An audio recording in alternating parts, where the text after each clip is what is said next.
As we have, obviously, as you can tell, we don't stray a lot. You know, nobody's done any solo records. Is this wood? Is this kind of wood? Well, here, this is wood. So hopefully it'll stay that way for a while, and hopefully there won't be too much straying. But, you know, obviously we all love Metallica. It's difficult for me to imagine right now that anybody would run off and, you know, I mean, Kirk's doing his horror book, you know, James does his cars, you know, I've done a couple of movie things. You know, we all have our passions, and it's important that those passions can breathe and feel and get validated. But, you know, I'm not interested in musically. I mean, I'm not interested in playing. I'm not interested in starting a side band or any of that. In my time away from Metallica, I run as far away from music as possible. Trust me, music's like the last thing on my mind. I'm much more interested in film or art or painting or trying to, you know, manage my 3 crazy kids or whatever. Cool. Now, obviously, for all the people in Latin America, and especially for Mexico, the concert of 1993 was really special. What do you remember about, beside the concert per se, about that travel? The first time we were here in '93, there was an energy and a passion. You could feel it, you know, around the hotel. Whenever we would go out to some clubs or some bars or meet people, and there was just an incredible passion. We were here for a week or 10 days, and it's really cool. At that time, you know, we hadn't explored the Latin boundaries. I mean, obviously we played in Spain and Portugal and Southern Europe, like Italy and so on, but we had only made, I think, one visit to Brazil in '99. So the whole kind of Latin energy was still kind of very new to us and fresh, and so we were pretty overwhelmed by the love and the passion and the support here. And I think after we were here, we continued further south and went to you know, Argentina and to Brazil and to Chile and to a whole lot of places. So it was really our first exposure to all things Latin and that passion and that love. So it was a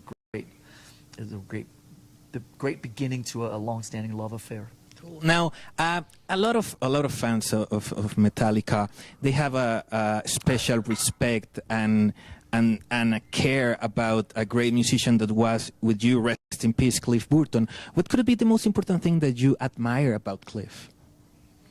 Probably his uniqueness. I mean, he was truly an individual, unique person. He didn't give 2 fucking shits what anybody thought. He dressed his own way. He looked his own way. He had his own attitude, his own kind of set of core beliefs. And in all my journeys as a musician, he's probably the most individual person I've ever met. God bless him. And you know, I'm glad I got a chance to spend 3 years. He taught me a lot about staying true to yourself and just about how, you know, especially because obviously, as you know, the hard rock world can sometimes be slightly conservative, and people are not sometimes too, you know, it's not often encouraged to think outside the box, which, you know, obviously we try to do as much as possible. But Cliff was really a very much a real big believer in just individuality and in about thinking outside the box and really just kind of being true to no one but himself. And that was very inspiring to be around. Now, talking about what is happening right now in the world, what's your opinion about the situation of these girls, the Pussy Riot, that right now are in jail because they're just singing against Vladimir Putin? I mean, I think it's unfair. It's crazy. Yeah. I mean, I'm glad that the you know, I know Anthony Kiedis from the Chili Peppers was supporting the cause a few days ago when the Chili Peppers were in Russia, and obviously it's I think it's great that all musicians stand up for fellow musicians that are being sought out because of their beliefs or because of what they're saying. I mean, obviously as musicians, we believe in, as much as, you know, freedom of speech and freedom of expression and freedom of creative kind of outlet. So I think it's great that the world is realizing what's going on with these girls in Russia. Cool. Now we have this new EP, Beyond Magnetic. That it have 4 songs that you created for Dead Magnetic. Yes. But you use it right now. how do you came with the decision of releasing this EP? Well, this goes back to the Fillmore, the 30th anniversary. We wanted to give our fans a gift. So each night, there's 4 songs that were left over, like you say, from the Death Magnetic sessions that didn't make the record. We liked those songs, and we thought they had kind of good energy, and some of them are not quite finished. But we thought it would be fun to share them with members of our fan club. So each night, for those 4 concerts, we would play a song, and then when the fans got home from that concert, the Death Magnetic session version of that song would be in their mailbox, or their that was emailed to them. So that was very popular.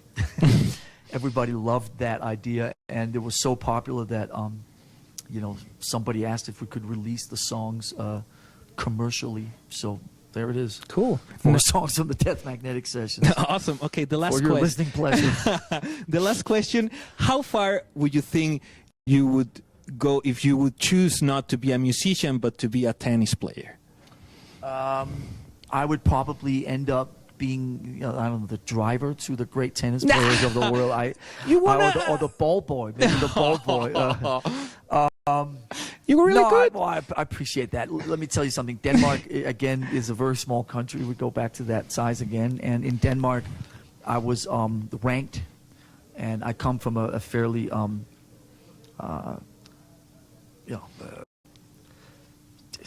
prestigious tennis family, or whatever.